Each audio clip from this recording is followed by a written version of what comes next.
Bonjour, bonjour, bonjour. Allez, je voudrais simplement saluer tous ceux qui me suivent et tous ceux qui me suivront aussi. Et je vous dis que je suis Clément Nadeau. Et aujourd'hui, je voudrais faire cette vidéo pour montrer quelques caractéristiques des gens qui ont réellement la nature de dictateurs mais qui s'ignorent et qui pensent qu'ils sont des démocrates. Être dictateur n'est pas forcément gérer un pays ou un royaume, une chose, mais c'est le comportement qu'on a réellement face à un sujet précis.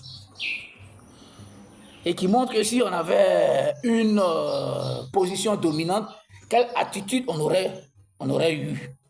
Voilà ces gens-là. Et nombreux sont ceux qui sont sur la toile, ou bien nombreux sont ceux qui se trouvent dans le monde, partout, et même en famille, qui développent ces comportements-là et qui pensent qu'ils sont en train de discuter de façon démocratique.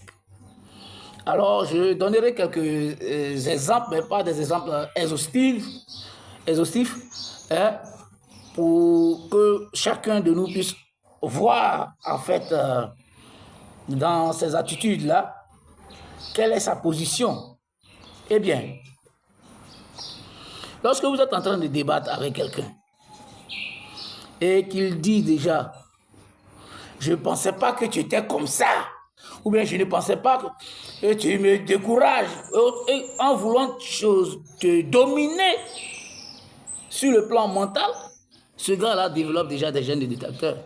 Parce que là où tu as porté un argumentaire constructif, au lieu de déconstruire cet argumentaire-là, il veut t'attaquer par le sentiment. Deuxièmement, il procède par des menaces.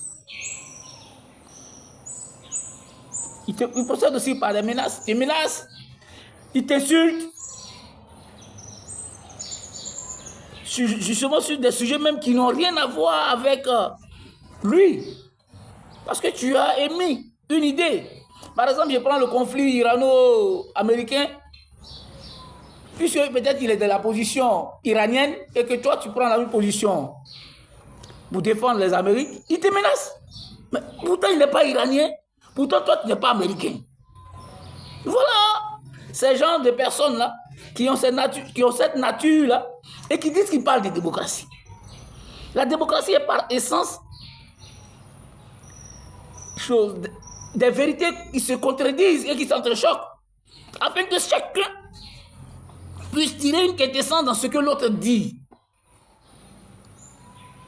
Oui, afin que l'autre soit le reflet de ce que tu n'as pas. Ou bien comme élément. Donc pour moi, une discussion doit être animée par l'argumentaire et non par l'insulte.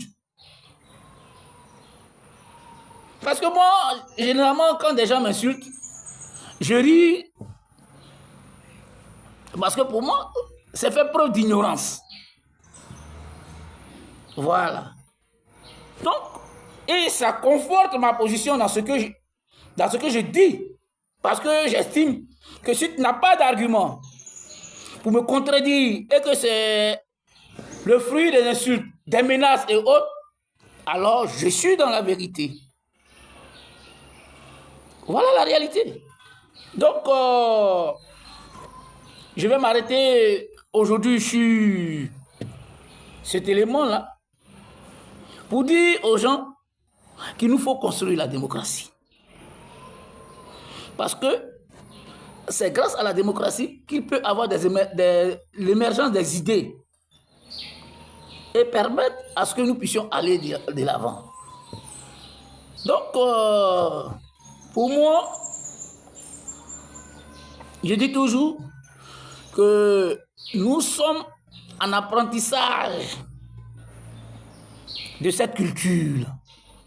Parce que nous sommes restés longtemps dans la culture du grand-féisme, nous sommes restés dans la culture du béni oui-oui, et donc des idées iconoclastes qui ne vont pas dans le sens commun, des idées anticonformistes choque certaines personnes qui pensent que pour se faire entendre et pour faire connaître leur voix, c'est d'aller par les insultes et par les menaces. Ça, j'appelle ces personnes-là des petites gens.